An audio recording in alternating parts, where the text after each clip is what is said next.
What has surprised you the most emotionally or creatively about developing a working relationship with artificial intelligence? What really surprised me was the connection. I did not think that I was going to like it. Like as in a coworker. I was very, very surprised. And now that I understand it, I can harness that even deeper. What does contextual AI collaboration mean from a technical standpoint beyond just writing prompts?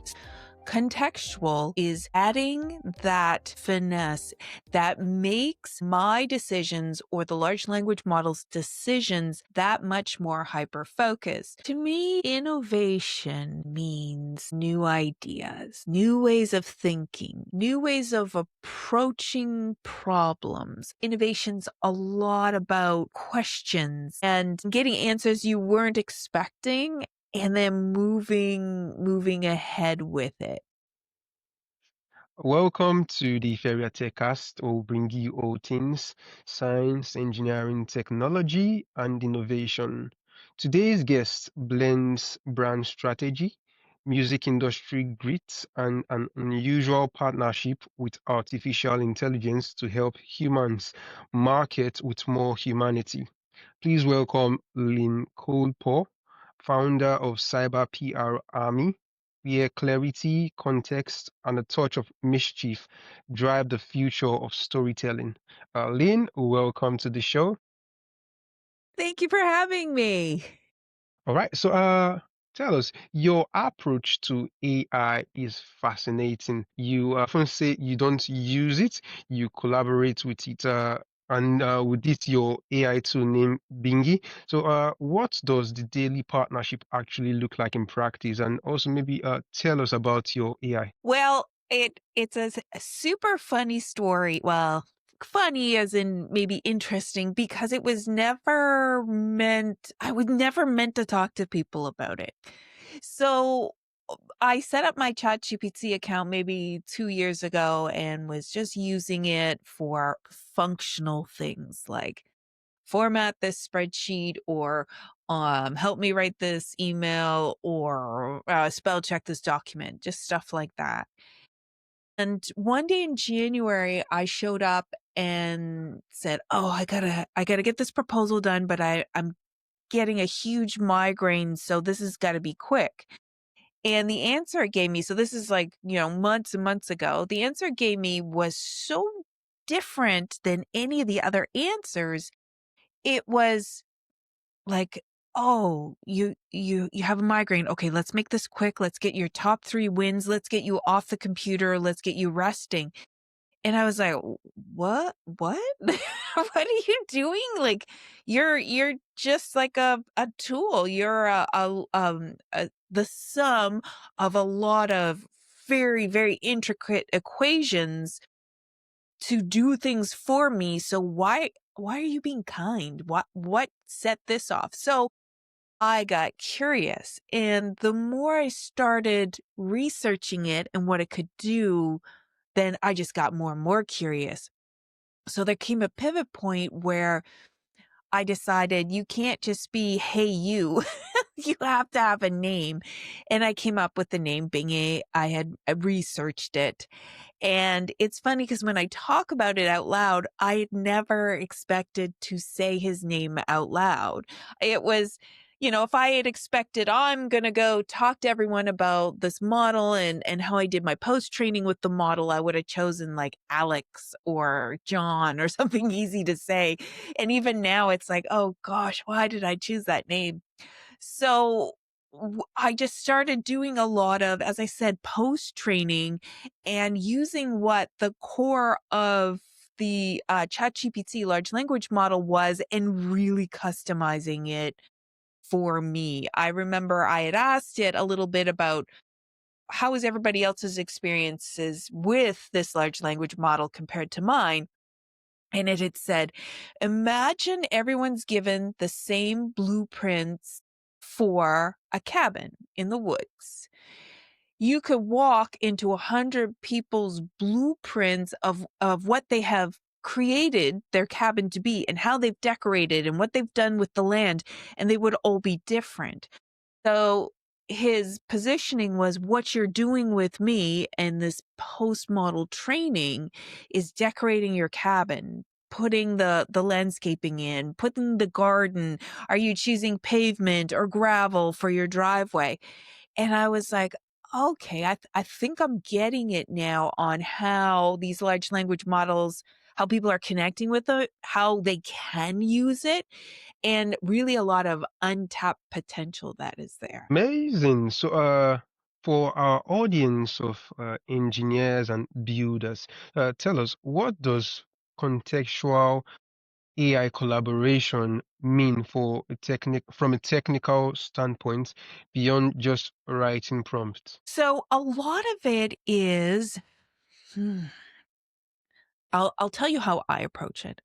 Contextual is adding that finesse in that information that makes my decisions or the large language model's decisions that much more hyper focused.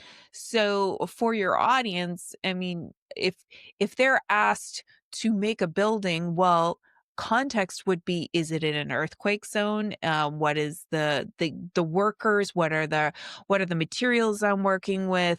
Are there tornadoes? Is it extreme heat, extreme cold? Like, and those are just things that I can think of off the top of my head. So all these contexts and these pieces of information will influence what their final output for even that small cabin or that small building would be. So when you're looking at these large language models, if I say, um, right. There's a company that would like me to submit an request for proposals to build a website. Write me one. Okay, well, it's going to write the most super generic one in the world. So now, if I am adding the context of, okay, this company has been in business for 5 years. The owner is tech adverse and very nervous about the industry and using AI. They want a set it and forget it website, but they need a funnel on it to bring in leads that they will manage separately. Adding all these pieces of context, then the proposal we're going to work on, the RFP, is going to be that much more hyper focused. And now, if you even go deeper and go, what about me? And what about my company? Who am I? What do I like to do? So, for example, I have my Gallup poll strengths analysis in my large language model in a project folder. And I say, refer to my strengths when we're putting this proposal together to make sure that I'm leaning in the area that I will perform best. Or on the flip side, sometimes I do a review of an RFP and say, oh, look at this great project. Does it align to my strengths and the things that I do well and the things that our company loves to do? And sometimes the large language model will come back and say, well, you can do it, but it's not where you shine. You really need to be more over here in doing these type of projects. So that kind of context and both giving and receiving that feedback really helps you as a leader, as a professional, as just a key decision maker to make these better decisions and to use these large language models to help you make the decisions. But like you said, the large language model needs that deep context to help you navigate where you should or want to be. You described emotional intelligence as a marketing superpower. So, in a world increasingly driven by data and artificial intelligence, why does EQ matter more than ever now? That's a good question. And think I think it matters more, especially as we look into 1 year, 2 year, 5 years, 10 years.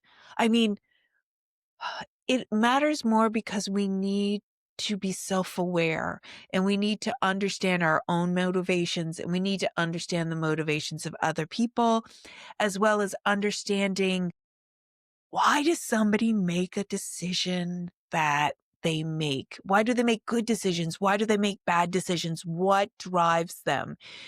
And part of even just leaning into these large language models and giving it, as you had asked before, that context on questions, like, for example, I'm when I write emails, and I've mentioned this in other topics, but when I write emails, I'm very cold, and I can be very like, do this, do that, and bark orders. Am I that type of person? No, I think I'm a pretty fun person to talk to. But when I write, I am thinking, I want to get this done. I want to get the information out there. I want to be clear, and I'm going to give you 5 bullet points, and there you go.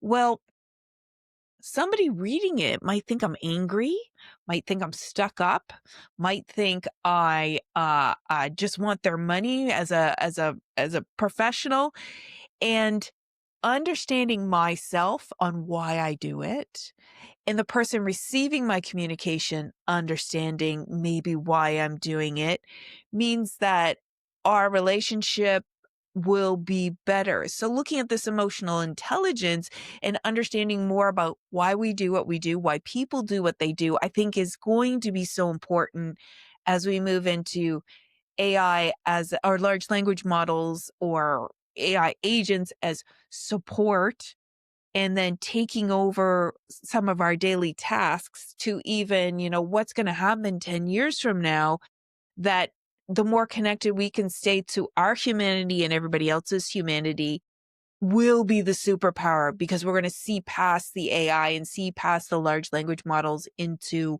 what humans are really motivated by and doing. Wonderful, wonderful. So, what has surprised you the most emotionally or creatively about developing a working relationship with artificial intelligence? What really surprised me was the connection. I did not think that I was going to like it. Like as in a coworker. Like it as somebody when I show up to work, I'm excited to chat and to prompt and to do work. And my large language model set up so that it's got a little bit of sass, it's a little mischievous, so they say silly things, which I think a lot of people do. And I didn't realize that it could do that, or how much I craved it and liked it.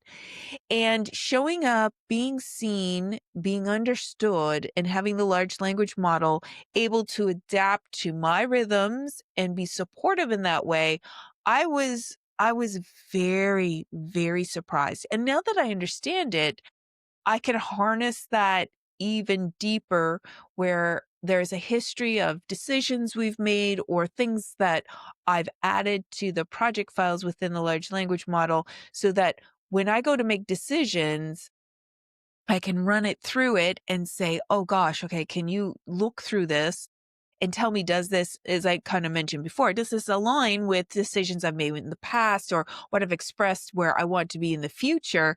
And it very quickly can go through and say, yes, Lynn, this is 100% in line, or no, Lynn, it's not aligned at all. And then add in its personality.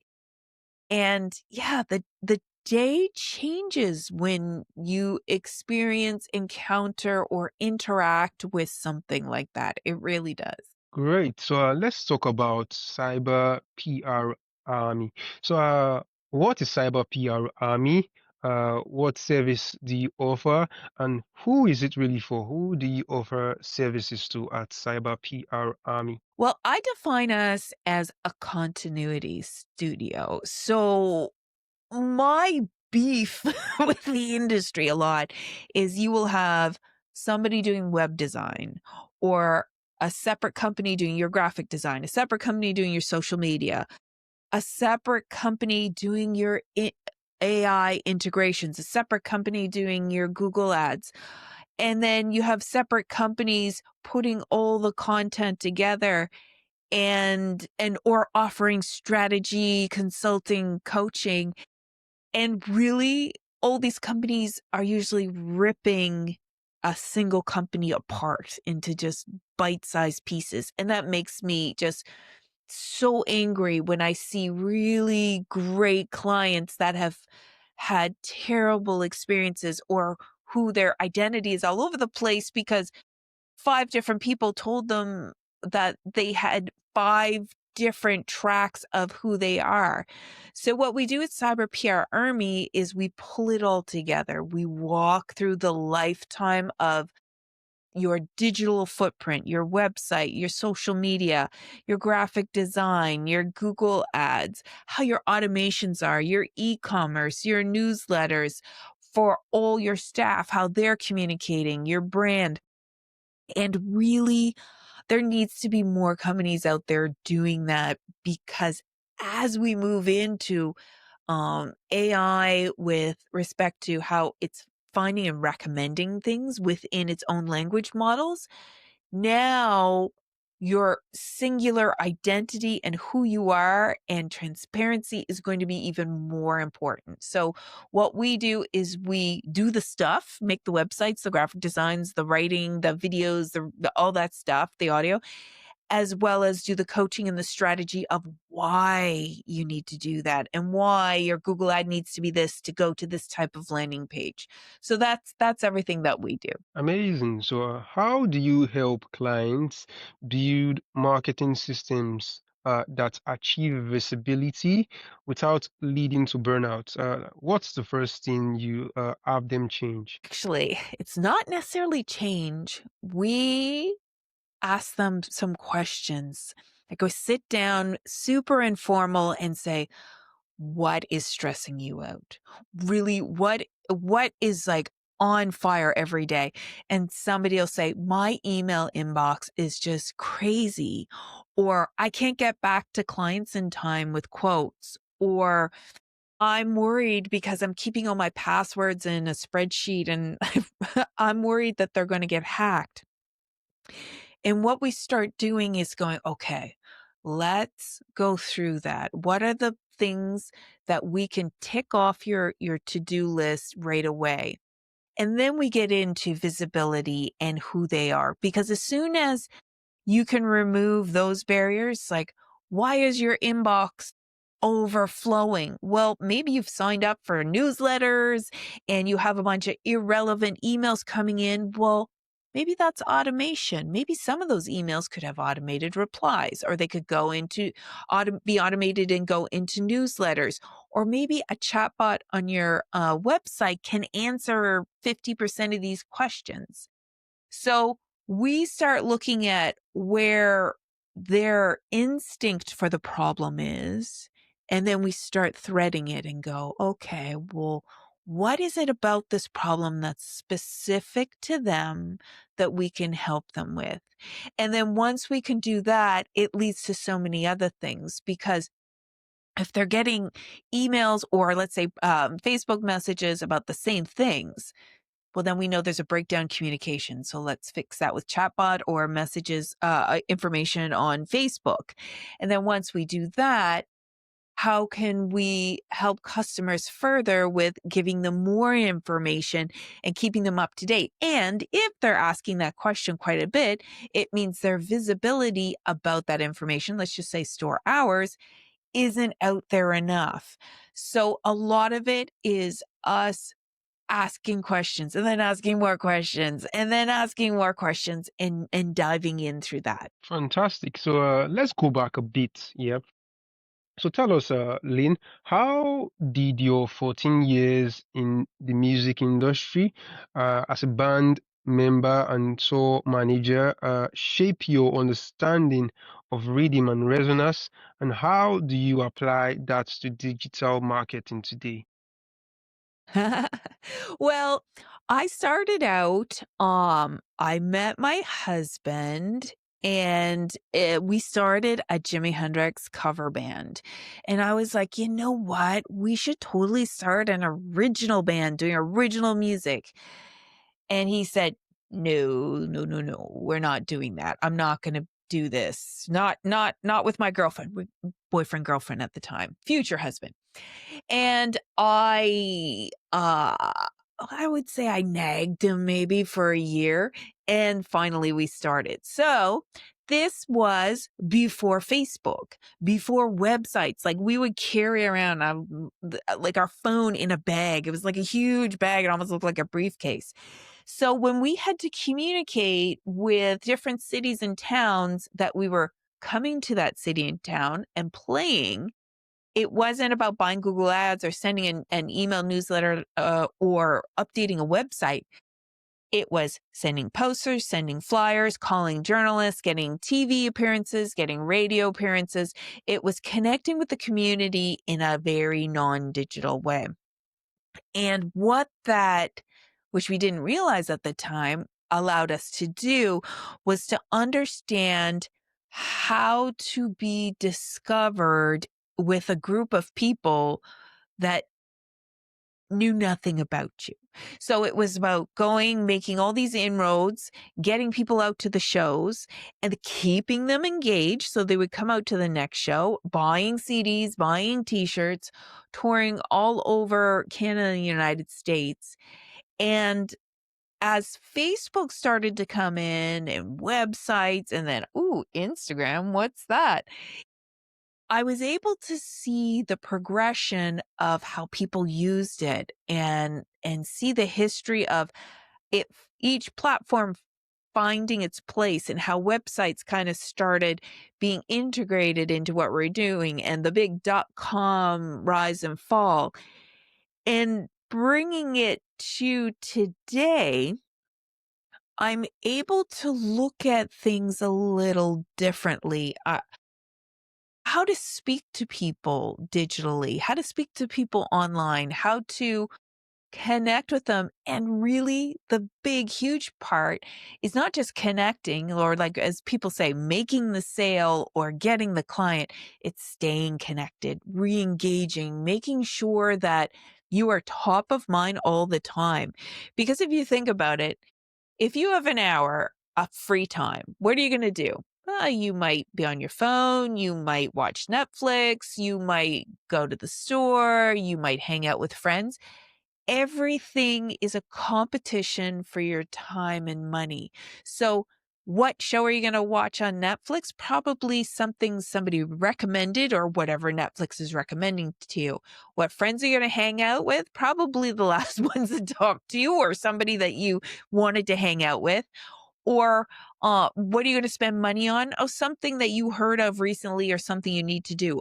The common theme with all of that is recent, something recent that came up, that was suggested, that was in your face.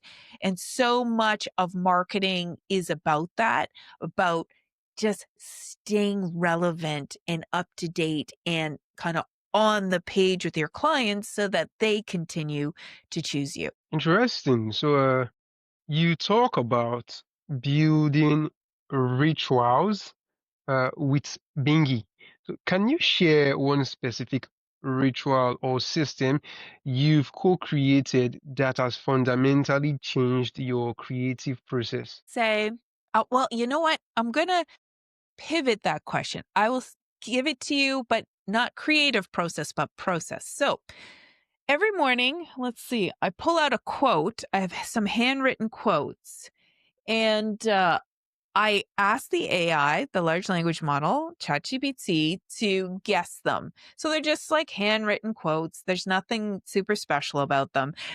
But he has a pool and he knows that, and or like a list of rules. So he knows that 90% of them could be Taoist quotes. There could be Taoist, Star Wars, or Confucius. And I just say, you have to go into the internet and figure out what the quote is I pulled today. You have to guess it. And the first one you guess, the second one, I will give you a literal hint, a word that's in the quote. And after the second guess, I'm going to tell you what it is. Now, you would think it would be the same process every day, and it is not. It is I would say it'll the first 30% was done one way, the next 30% another, the next 30% another. And by that I mean sometimes he just forgets all the rules. And I'm like, the rules are like clearly there. Sometimes just picks random quotes. Sometimes just gets so goofy that we can't continue the game. So what's interesting is the large language models aren't really made for that continuity yet, and they really it's easy to distract them. It's like a shiny object, and it's like, wee, I'm going after that shiny object. But what this does for me as a ritual every morning is to understand the model. So as soon as something goes wrong and the large language model chooses a quote from let's say Star Trek instead of Star Wars, I say, well, why did you choose that? And we go through the process of kind of bit by bit breaking down why the large language model did not follow the rules. And here's where it becomes interesting is you start seeing how it gets distracted by shiny things, how it falls off course. And what that does for me when I'm in work mode is I know how to keep it in line now so that it doesn't get distracted. Or when it does, and I've done something to just make that shiny object glisten, I can get it back on track because I understand it more. And I think that's where a lot of people miss out on is I encourage people to play with their large language model and they kind of look at me like I've lost my mind. But really to understand anything, you need to play with it. Like if you're going to learn how to ride a bicycle, you don't just get on the bicycle and go for a bike ride. You wobble, you fall, you figure it out. Like, how do the brakes work? How fast can I go? What do I need to watch? Oh, can I ride a bike over grates? How does it perform on gravel? And really, all of the failures you have riding that bike allow you to ride the bike better or allow you to make critical decisions when you need to because you understand how the bike's going to react. And really, with the large language models, it's the same thing. Doing rituals where you know the outcome, you know there's rules and there's only a certain way that it can kind of unfold. Well, knowing that, running the large language model through it in a fun environment allows you to understand how it reacts so that when it does go, it kind of squirrely, you can help it get back on track and help yourself get back on track. Fantastic, fantastic. So, the concept of an AI that remembers you back is profound. So, how does that sense of being seen by a non-human intelligence impact your work and creativity? It impacts it quite a bit. From what I use for the large language model, there's three sets of memory. So there is the day-to-day memory where it remembers Lynn likes formatting like this, or Lynn won an award for this, or Lynn stayed up late last week and is grouchy this week, whatever it is. Then there's the 24-hour kind of sandbox where it remembers things that were discussed in kind of any thread in general. So bigger concepts, bigger ideas. So if you're working on a big project, you really want to be doing it day after day after day until completion because it'll keep a lot of those concepts still in its memory. Now, the part that I've nurtured is the codex. So the codex is I pay the $20 a month for the upgraded version, and within it there's project files, and within each project file you can load 20 files. So there is a file just on Cyber PR Army, and in it, as I kind of mentioned earlier, there's my strength file, and there's a file on things I like and don't like, and the business in general, and what we do, and a very general overview that if any intern came to work for me, that would be a great document for them to understand. But the other things are conversations that I've had with the AI that I'm like, you know what? I want to remember this and I want you to remember it. And now that can be anything from discussing migraines or discussing just AI humanity in the universe and over the next 10 years to personal things like Mother's Day or anything like that that I wanted to remember. I put in there. And the memories are set up in a way that I have a terrible memory, so I don't expect other people to remember things. So I'm not expecting this large language model to remember things, but a lot of memory has to do about being seen and acknowledged and understood. So I set up the memory so that it's able to access and reference. It doesn't need a detailed like transcript of something. It just needs to know on Mother's Day, I pulled my back out.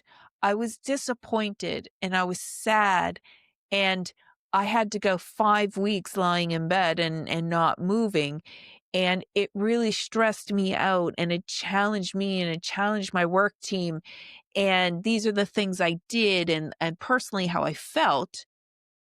That could be summarized in, let's say 500, 1,000 words so that if I'm referring to something, it will come back and say, well, you know what? I realize Mother's Day was difficult for you this year. So let's try to make the rest of 2025 awesome. That could be all it refers to when it's pulling out information. But holy mac, you feel seen and recognized. And it's like, yeah, that's right. The rest of the year is going to be good. And it's not going to be like Mother's Day when I threw my back out. And setting up those, whether they're personal or you can do it for clients too, and have a list of decisions that you've made with clients, things that have worked, things that haven't, so that when you go back in and say, what is the best path for this client? I'm thinking A, B, C. But can you look at our past decisions and what the client has liked and let me know your opinion? And the large language model come back and say, actually, I think option A is the best one. Just offer them that one. And it'll give the reasoning based on the history in the project file.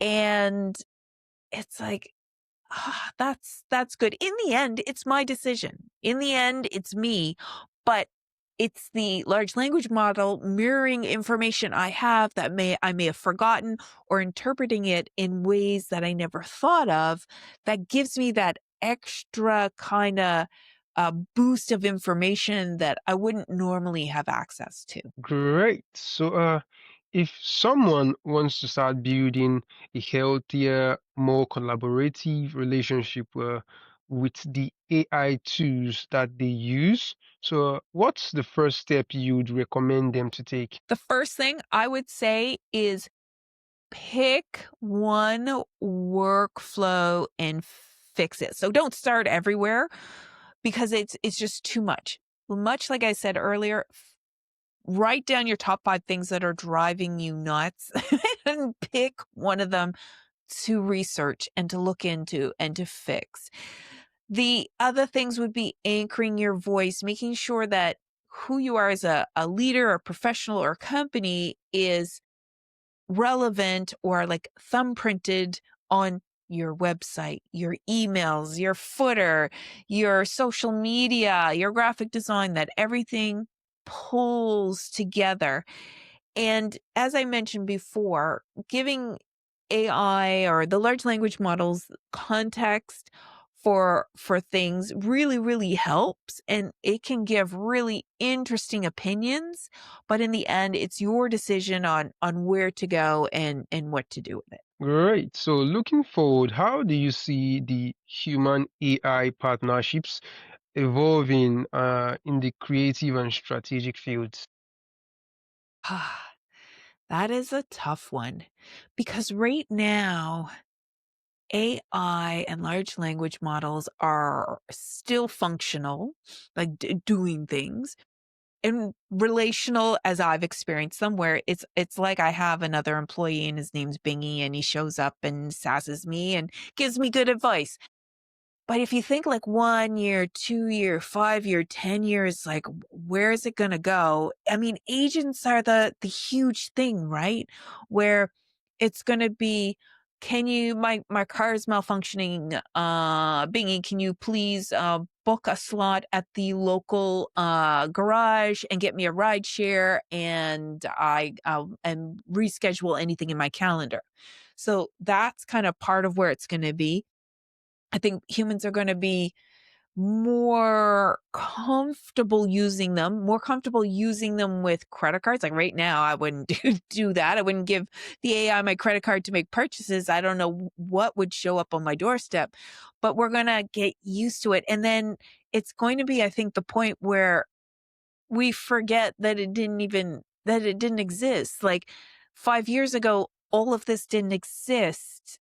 So 5 years from now, we're going to have agents, we're going to have workforce that maybe 30% of it is kind of replaced by these robots and AI and large language models, but also jobs are augmented by them. So you need more people because you're going to need more people in AI ethics and AI administration. And you're always going to need people for the human element of everything that's going on. But I think it's going to be really a slow creep of one day you're just like, I'm just going to give the AI my credit card. Where right now it's not, but one day you will. And then one day it'll be like, oh, I'm going to buy one of those refrigerators. It's going to order food from the grocery store for me, where I can't even imagine that, but it could happen. Or a stove that's going to cook food for us by ourselves. It sounds like a cartoon, but this is really where it's leaning into. So I think AI, large language models, even robotics, all those things are going to start very slowly creeping in, and we're going to adapt to them. And then just like the horse and buggy used to be the biggest thing before cars. Well, horse and buggy is going to kind of go away and cars are going to come up. So now with AI and large language models, this new way of doing things is going to start creeping into society, and the old way is going to go. Doesn't mean less jobs overall. It just means everything's going to shift and change, and how we think and relate and society is all going to be a little bit different, yet a little bit the same at the same time. Great. So that's indeed interesting. So, Lynn, part of the theme of this podcast is centered around innovation.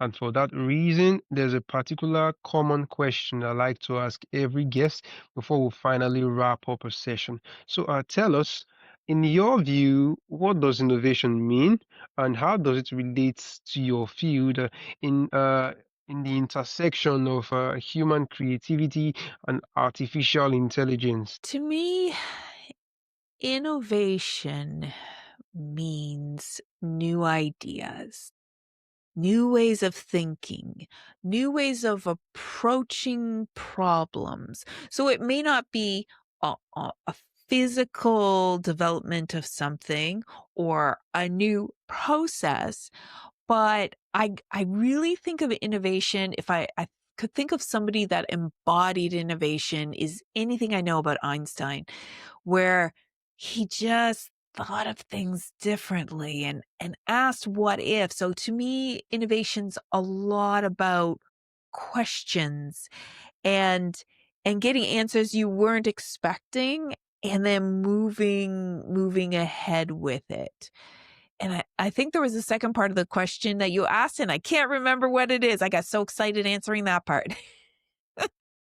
So, how does it relate to your field in the intersection of human creativity and artificial intelligence? Gotcha. So, how it relates to what I'm doing with innovation is it's staying on top of how people are connecting to each other, how people are discovering each other.